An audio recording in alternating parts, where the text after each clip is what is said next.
For the next 15 minutes, I'm going to show you how to launch a lead generation campaign, the right way to track your conversion actions with conversion APIs, set up your landing pages, set up your targeting, so that way you're generating the lowest cost per lead leads at the highest quality possible. This video is a masterclass that I did with a friend who runs a pretty large consultancy firm. Don't have a ton of experience in this space, but are still doing multi-million dollars a year. So we wanted to make it very straightforward for them and as simple as possible. So if you want me to get in the trenches and implement some of this stuff for your business, you can click that link in the description. We have our ad account set up. We have our Facebook page set up. We have our pixel set up and everything good to go. So if we pop over here into the ad account and we just start creating the campaign, right? So we go to create campaign and I'm going to take you through this step by step. So we go to create campaign here. We're going to want this lead objective, right? If we select this lead objective, it's going to give us a couple different options: a tailored leads campaign and a manual lead campaign. We want manual lead campaign. The tailored leads campaign, it's a little bit watered down as far as what sort of options it gives you and targeting capabilities. Although it's easier to set up a campaign using the tailored leads campaign, ultimately it feeds into Meta's best interest, ultimately just align the pocket of Mark Zuckerberg. We want a little bit more control over this. We want this manual leads campaign option. It does give us more options, one of which is this advanced campaign budget. We always want to turn this on unless you want to specifically have budget on at the audience level rather than the campaign level. And this is going to lead to better results and ultimately more optimization of the campaign itself. Let's say we want to run this at $100 per day, which is my budgetary recommendation.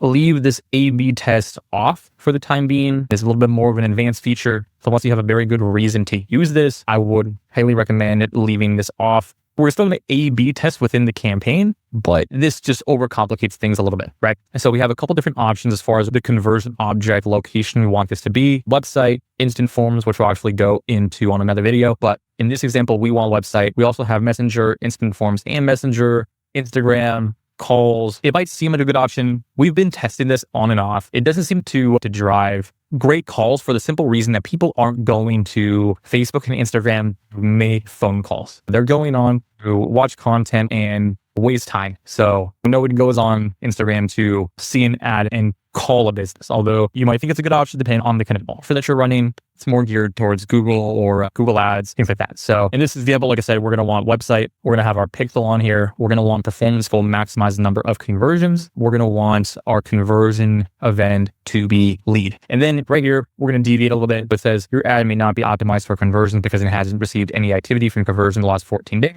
We click this button here, new pixel. This will pop open our pixel here. We can also go over into our all tools function here and go to event manager. I'm going to go to event manager because it's going to give us more options. As you can see, I'm always leaning towards more options and more control, more accessibility. Meta tries to make things easier for you and ultimately just makes it easier for them to take your money. Okay. We want to always err in the direction of having more control, more functionality, more buttons.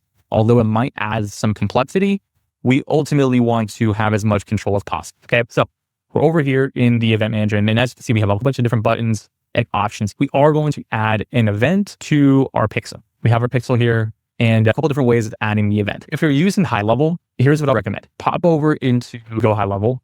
In our previous video, we talked about setting up the event from the funnel. And so in this case, I'm going to want my event on the thank you page with the pixel and the access token. So again, where we get that access token is we go to settings inside the pixel, we generate that access token, we drop that into the conversion API along with the pixel. You save that and that's good to go. What we also want to do is make sure it's on the forms. So this ad is going to be driving traffic to this hydrojetting landing page for a request appointment, and that's going to get sent to this thank you page. So inside the hydrojetting form, we want to make sure that we have the on submission open URL with that thank you page. We're going to want to grab that ID, add that ID, on page, goes to lead. Let me say that. So that's where that event's going to fire from. So these are standard events. Once you have that set up, the Facebook pixel is on the landing page, it's gathering data. We can see it's getting page events or page views. We're ultimately going to want to test this. We have a couple different options. We need to test this through the conversion API. And so to go back over to our event here, this doesn't give us an option to test. We're going to want to go down here and test it from here. We have connect to server side or connect to the website event. I'm going to just go ahead, connect to the web and take it to the website here. If you have the Pixel helper installed in Chrome, this also helps. Navigate over to our landing page and we'll click submit a test lead. Cool. So that went to the thank you page. You should see the Pixel firing here, which doesn't look like it's showing on the Pixel helper, but if you pop over here to the events manager, we can see page view fired, lead fired. So all those look good. This did fire from the browser, so that looks good. Cool. So all of this looks like it's gathering data. It might take some time to see this populate, but as long as the fire is on the test event here and it processes, you should be good to go. The event ID worked, so we're good to go, right? So let's pop over back here so you can just exit out of that. Okay, so let's talk targeting. Facebook now has Advantage Plus audiences. We really like Advantage Plus audiences. Essentially, this gives recommendations to Facebook and allows Facebook to find the right type of demographic, right? So we don't think go super narrow in terms of our targeting. We can pretty much go broad. If we want to go specific on location, which I know probably most of you do, so I'm just going to target all of Dallas, go 25-mile radius, and then we'll also go Fort Worth. We'll go 20-mile radius of Dallas. That a little bit narrow. Let's actually go a little bit more narrow on Fort Worth here. It doesn't necessarily matter if there's a ton of overlap between the two. That's totally fine. Let's actually spread out for our Dallas. Yeah, so that's good. So now we have our geographical targeting. One thing to always keep an eye on is your audience number here. I recommend to try and keep this around 1 million or so people because this audience number is an estimation audience size. This doesn't necessarily mean that you're going to target all of these people. Your audience size might be 3 million, but once you stack on how many people are actually online and also with the campaign objective, how many people are most likely to submit a quote request or take the action that you want them to take. So this audience isn't going to get reduced. So the more we can keep this over 1 million, the better off we're going to be. So right away, 3 million, decent size audience. So here we can say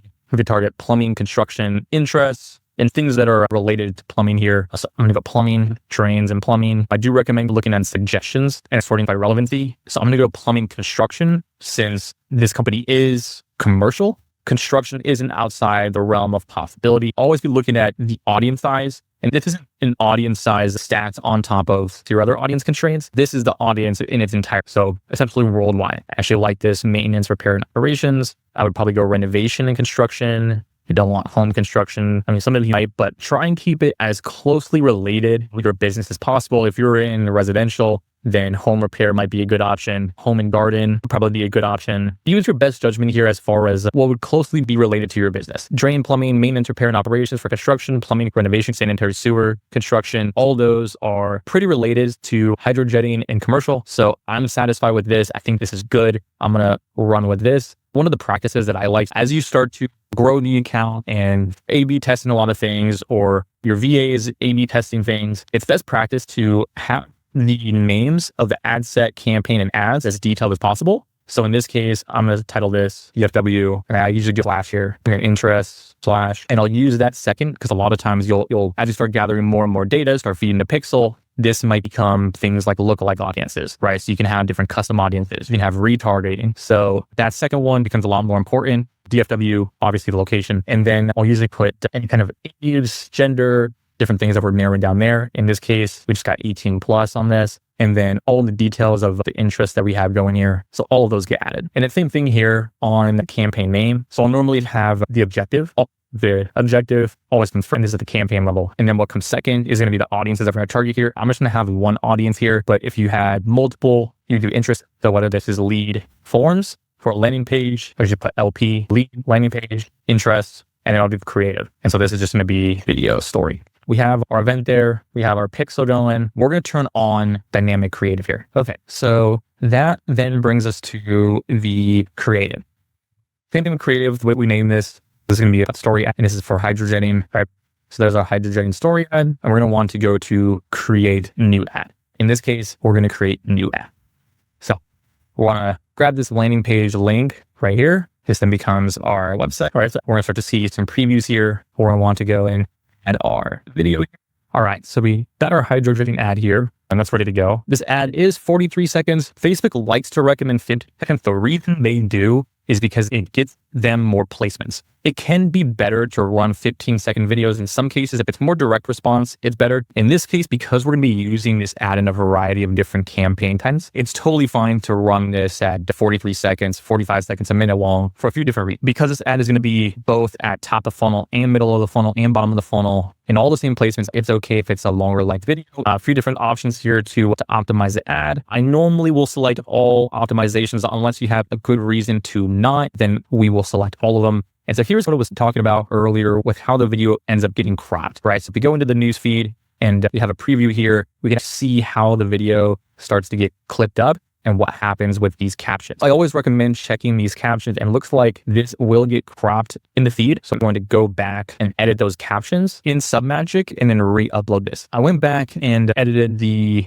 captions. I moved them up, made them smaller. Now you can see that they're no longer getting cut off, and they will always be showing in the feed regardless of where it's placed, right? We want to make this ad, this video, story format, understanding that it will be cropped in various placements. Always check what it will look like feed and every other placement. All optimizations enable, and we'll kind of show you that, but it doesn't matter. Some of the reels, I'd like you to have the caption way up here. You can have it down here in this area and it's fine. You can see what it'll look like in the feed, what it'll look like in story. So here's all the various placements that it could possibly be. So all of that looks good. And then let's tackle some copy real quick. All right, so I had ChatGPT whip up some different copywriting variations for this ad. Some of these look pretty good. I think I'm probably gonna run with this one. The 6+1 model usually works pretty good because it walks people through step by step pretty easily. Like step 1, call customers plumbing. Step 2, schedule high hydrogen. Step 3, enjoy smooth, clog-free plumbing. +1, our services are eco-friendly. It's actually run with that. Here's our primary text. So it does give us the option of doing more variations here. I'm actually going to break this text up. So now that looks super clean. Step 1, step 2, step 3 looks pretty good.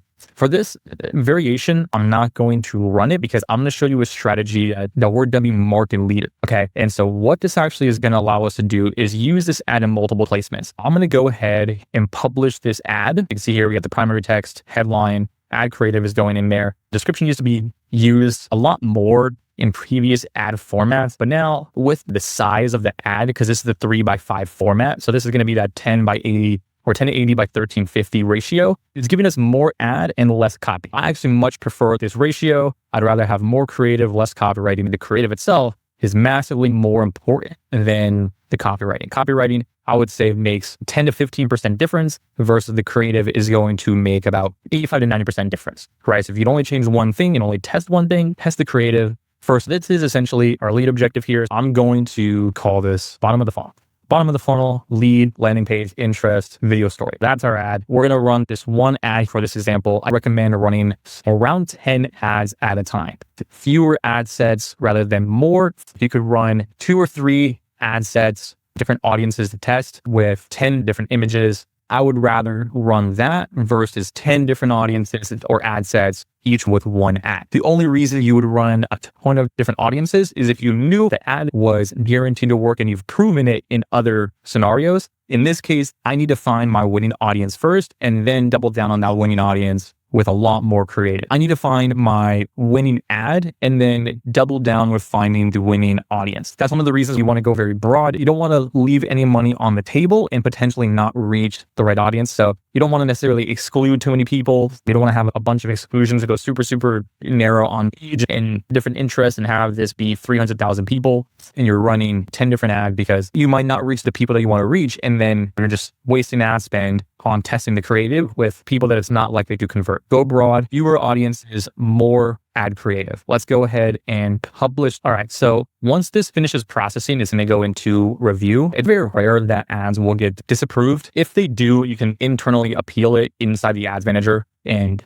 that'll get an actual live person to come in and check it, make sure it complies with all the policies, and then they'll approve it. 9 times out of 10, you won't get any kind of disapproval. Just appeal it and it'll run normally. What I want to show you here is what we call daisy chain. This has been an ad strategy for a number of years that has proven amazing results, is using this ad that we just created across multiple different campaign types. So I'm going to go ahead and inside the campaign here, right? So we go and click edit. It's going to open up this little side tab here. You can click expand here if we want to. And it's going to give us the campaign here at the very top, right? So not this little folder. These 4 little dots here, this is going to be the audience and the ads. And then this one here is going to be the ad, right? So campaign, ad set, ad. We're going to go to the ad here and we're going to go ad setup. And we're going to switch this from create ad to use existing post. Make sure that your landing page doesn't get removed here. If it does, just swap it back. And so what this actually does is creates a certain ID for this post. So I'm going to go ahead and copy this ad ID and republish this. So essentially what I did is I created this ad. I went to use existing post. So now this post is locked in here. You can't make any kind of changes to this, and you can add some different variations and things like this. So this is where I would start adding some variations now that I've solidified this post inside the ad account by creating that post ID. I'm going to pause right here